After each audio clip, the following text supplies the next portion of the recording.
Welcome back to the show, everybody. We got a great one for you this morning. Just listen to some of these headlines. First of all, 1.4 trillion for the cryptocurrency market cap. Things are bleeding pretty heavy again today. But let's take a listen here. China shuts down Bitcoin miners. But wait, I thought that wasn't possible. Denmark and Mexico have some crypto news. You're going to want to know it. IRS is speaking on crypto, and you're absolutely going to want to know that.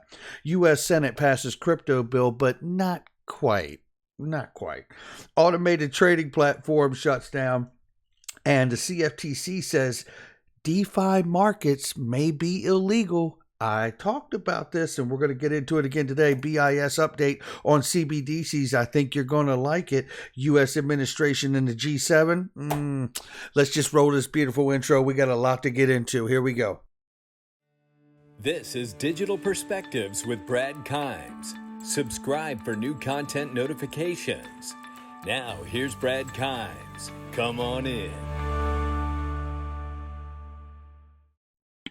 Welcome back to the show, everybody. You can follow me on Twitter at BackupBradleyAbove at the top of the screen and everything that we're talking about here.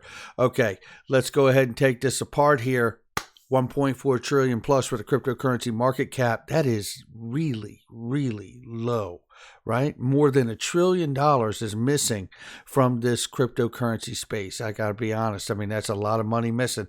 But you know what? I'm excited because there's dips and I'm going to be buying the dip. And if this thing gets down below 80 cents in the 70-cent range, and believe me when I tell you, I know that my wife, Mrs. Backup, can hear me saying this while I'm recording this video. And she's probably thinking, when is it going to stop? Right?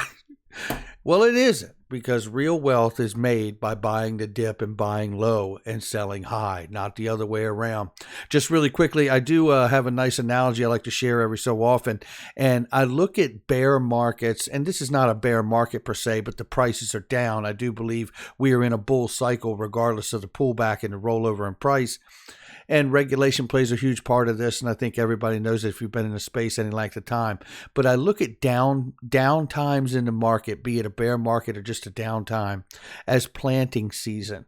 If you're a farmer, that's when you get out there and plant your positions in these different assets. When the market starts to move up and give you the results you need, if you've placed your bets right and on the right seeds in the ground, then you're going to look at that as harvest time. Right? None of this is financial advice, but that's just how I try to see the market in a downtime when I know I already believe in the projects that I personally invest in. Everybody's got to make up their own decision. Let's get a look at it because it's pretty much a bloodbath here, but let's see. 87 cents is where we're sitting right now. We're ranging between 79 cents on the low end and 88 cents on the top end. We need to see a lot of action happen here, right? We will hear from the one and only Coins Kid before we get out of here today. I think you're going to like what he has to say. So let's go ahead and get into the news. There's a lot of it. We start right here with Michael Val 5 links. Bitcoin miners in one of the major economic technological development zones in China's Xinjiang province have been ordered to shut down their operations immediately. Now, I specifically remember Anthony Pompliano. And Tyson is correct. He responds and he remembers it, as do I. He specifically said on mainstream media, on national news, international news, actually, he said that it was not possible and China couldn't do that. Not that they couldn't do it. Well, and now it's happening. And I have to say, the Pizza Boy Box campaign guy has been hitting a few foul balls here lately. So I'd really look twice at whatever he's doing. And here is another reminder of this. This is back in 2017. And shout out to Michael Val 5 Links for giving me this and reminding me of the date. But this is back in 2017 when Pomp said, if you think Bitcoin went on a tear, once CNBC and institutional investors learned about it, just wait till they discover Ripple XRP. And that was back in 2017. Now, he's had a lot of trash talk he's had to say since 2017. There's creators in this space, and then there's competitors in this space. I'm going to leave it at that. Jeremy Hogan reminds us about this lawsuit that just seems like it will never end the discovery phase. Oh, He reminds us here, as does James K. Filan, and shout out to both of them. Ripple XRP files its opposition to the SEC's request for a 60-day extension of the discovery deadline. And Jeremy rightfully remarks here, he says the best part of this opposition by Ripple is when it points out that many of the delays the SEC complains of were caused by the SEC itself failing to turn over documents related to BTC and ETH status as a security after being told twice by the judge. Legal judo. That's exactly where we're hung up in at this point. There's no question about it. And by the way, NBC calls Cardano the most significant proof-of-stake cryptocurrency on the market. What say you, Vitalik? You better get there. You better get there. I tell you, Flare Networks, Cardano, Casper Labs I've been covering here lately too, right? Getting in the supply chain business, right? They just hooked up with Quest Labs, I believe it is, and that is an enormous connection into the supply chain smart contract world. They're serious business. They're serious business. They're not in here for meme coins. They're in here doing the real work. And the energy consumption is extremely low with all of these networks that we're talking about comparatively to ETH. They better get on the ball. Denmark says they moved to modify a 100-year-old tax law and address cryptocurrencies within it. This is what we want to see. This is the narrative we want to see. Mexico lawmakers is going to propose a legal framework regulating cryptocurrency. Here we go. Everything's moving where we need it to move. And more importantly, this is not us wishing they would. This is them talking and moving towards getting it done. Big, big things happening all around the world. And happening right here in the U.S. too. This is from XRP Crypto Wolf right here. IRS seeks millions in fresh funding to expand crypto, tax enforcement, and hire outside experts. Hello. I guess that means you better be checking yes on that box when it says, did you buy crypto? I don't mess around, ladies and gentlemen. I will tell you this. I do not mess around. This is the IRS, and it doesn't stop there. Listen here. They're also asking for more authority to regulate crypto, asking for more money and more authority to go after it. When I went down into this article, it just gives the impression here, it just lays out that the IRS is really mounting up to tackle this new asset class. And the truth is they need more money and they need more people to do it. And they need more legislation from Congress that gives them the right to address this new technology, which truly has not been fully defined yet. Right? So that's what we're looking at. And this is why I tell you all the time about iTrust Capital being the best gold, crypto, silver IRA. I've had one since the moment I got into them, started working with them. And it's why I tell you about them. Because the Roth IRA, just as DJ Fourth Revolution said, is right on the money, is a tax-free contribution after taxes. So you contribute to that, and that's tax free. So you can pick your crypto, and when XRP is available again, you'll be able to go back into XRP. But there's many other cryptos there as well as gold and silver that you can participate in. They just recently added Dogecoin. Now I'm not a fan of Doge, but you know what? There's a lot of people that are, and they should have that option to invest with it. So they've made it possible. Chainlink too. So that's why I tell you about these things, because if you're worried about what the implications are on taxes on your portfolio, you could put a position in iTrust and not have to worry about it. U.S. Senate passes crypto bill to make distributed ledgers a key focus, and it stops short of crypto. It really does. When I went down into this, it really doesn't say crypto in the language of any of it. It doesn't say blockchain, but it does talk about distributed ledgers in here a little bit. So it's basically based around the Endless Frontier Act, a bipartisan bill tackling China's recent technology efforts by creating a new technology directorate that includes blockchain as a main focus. The bill, sponsored by Chuck Schumer, passed 68-32, includes distributed ledger technologies and cybersecurity as one of 10 key technology focus areas. So that's what it is. But it goes on to say it doesn't say blockchain or crypto in the bill. But nevertheless, they're getting closer. The narrative is being carried by the elite and government officials all around the world. You're about to see more evidence of that in just a second here.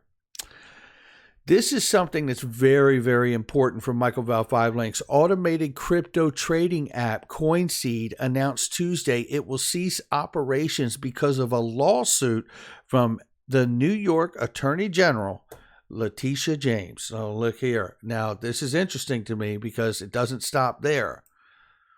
CFTC commissioner says unregistered DeFi markets may be illegal in the United States. Uh-oh, hello, come on in. Is this on? Yeah, open the door. So here's the deal. I've said this since DeFi showed its face. And I have said this over and over, and I'm going to say it again today, because the truth to me is that, when we had the ICO moment back in 2018, when the SEC came out and said, you know what, initial coin offerings are in fact unregistered securities, and they just put the hammer down. And they made their presence very, very known by squashing those different ICOs that were unregistered. Huge examples made. The CFTC is now saying DeFi markets that are unregistered may be illegal in the U.S. And I have said many times that the DeFi space and decentralized platforms, just like what you saw from the New York Attorney General, decentralized autonomous platforms are going to be the next ICO moment for market regulators. And I think you're seeing the big signal right here. You're going to have to register your platform. Remember in Wyoming when they passed the Decentralized Autonomous Organizations bill allowing people in their state to come register a DAO, right? So if you want to register these decentralized autonomous organizations or platforms, you have to register them. And in order to do that, you need to be an LLC with people's name on it. There's not going to be this world of decentralized platforms and nobody's accountable. That dog don't hunt, right? Well, they may be out here, but what they're telling you is they're going to be illegal.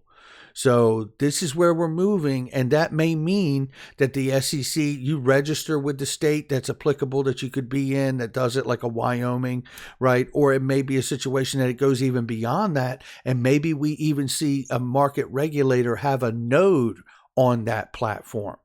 Something, if not exactly that, something that rhymes with it is coming.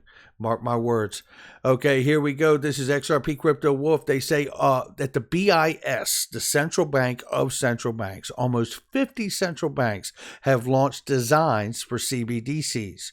Here's the real good news. I covered this yesterday, and I'm going to keep covering this a bit because if it's important, we should talk about it more than once. Listen to this in the findings of their summary after announcing they've had 50 central banks have already launched designs in central bank digital currencies or prototypes. We asked that the rationale for issuing CBDCs is in how these objectives shape its economic design as well as the architecture of the underlying technical systems. You come down here to the findings section. And this is very, very important because this is leaning into the understanding that 50 central banks and 50 digital currencies to represent each of those banks is in fact a walled garden. And that in fact is the problem that XRP solves now, isn't it? We find that technological developments inspired by popular cryptocurrency systems based on anonymity, lacking a central authority, do not meet requirements for a retail CBDC. Instead, digital banknotes that run on intermediated or hybrid CBDC architectures show promise. Supported with technology to facilitate record keeping by private sector entities of direct claims on the central bank, their economic design should emphasize the use of CBDCs as a medium of exchange. At the same time, it will need to limit its appeal as a savings vehicle.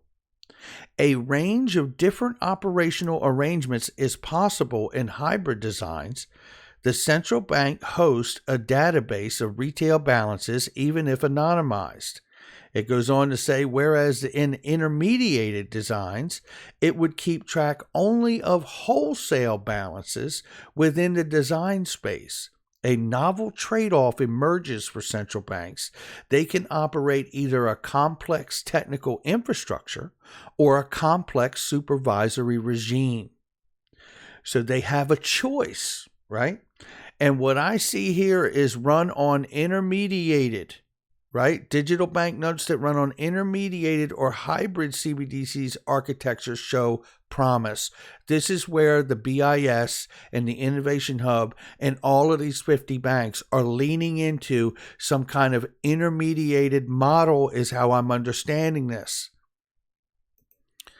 Intermediated definition, just in case you forgot it and didn't see it yesterday. Act as an intermediary. Mediate. The theory said that by intermediating between buyers and sellers, middlemen lower the cost of transactions. Isn't that exactly an example of XRP being that middleman and lowering the cost of transactions for the medium of exchange of these central bank digital currencies?